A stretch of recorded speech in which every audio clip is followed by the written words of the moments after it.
Hey everyone, this is Garrison with Triton Sensors. Just making a quick video on like kind of our recommended testing procedure. And honestly, for 99% of customers, we don't recommend testing because like these artificial tests don't mimic how actual people vape.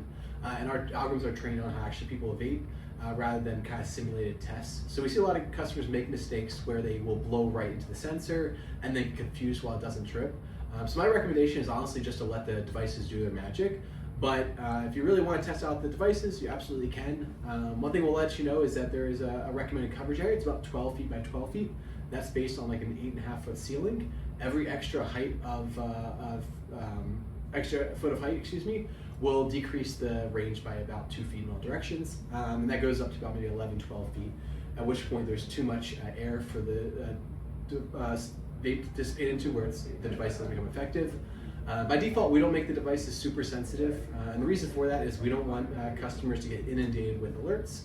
So that's just one thing to know, and then you'll have to let the device boot up for at least 15 to 20 minutes before you do any testing.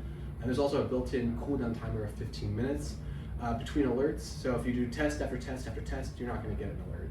And that's just because there's time it takes for the smoke to clear and the room to reset. But I will share our kind of recommendations for testing the sensor if you want to. So I generally use like a disposable vape like this. You can suck the vape in if you want to, but most customers don't want to do that. So with most of these disposable vapes, there's actually like a little hole here at the bottom. It's like blowing.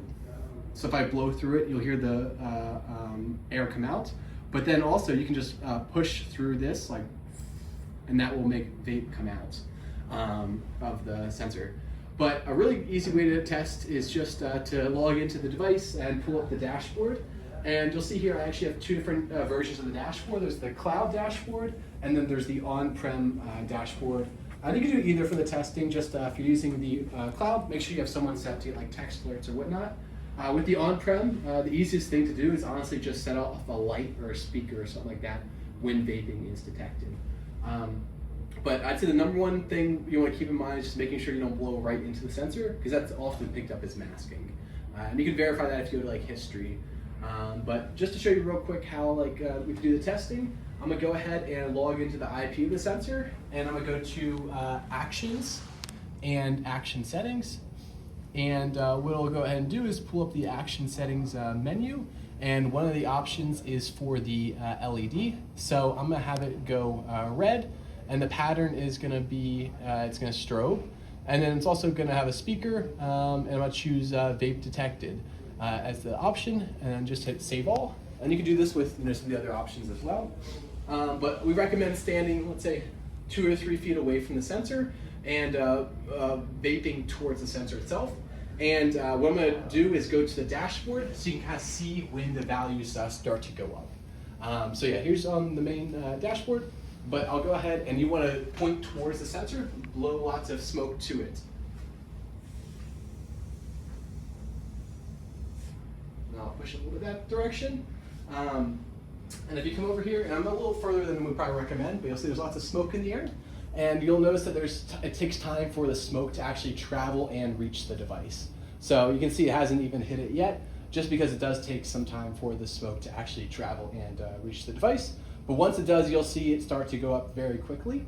So on the sensor itself, you can see those values all went up, and it's gonna go process through our algorithm right now. And once it determines that it's actually vaping, it's gonna go ahead and play the message. So, there you go. As you can see, it just picked up on the vape, yeah, so it'll enter into a 15-minute cooldown period because it takes time for the smoke to actually clear and the sensor to reset. So we don't recommend doing repeated testing.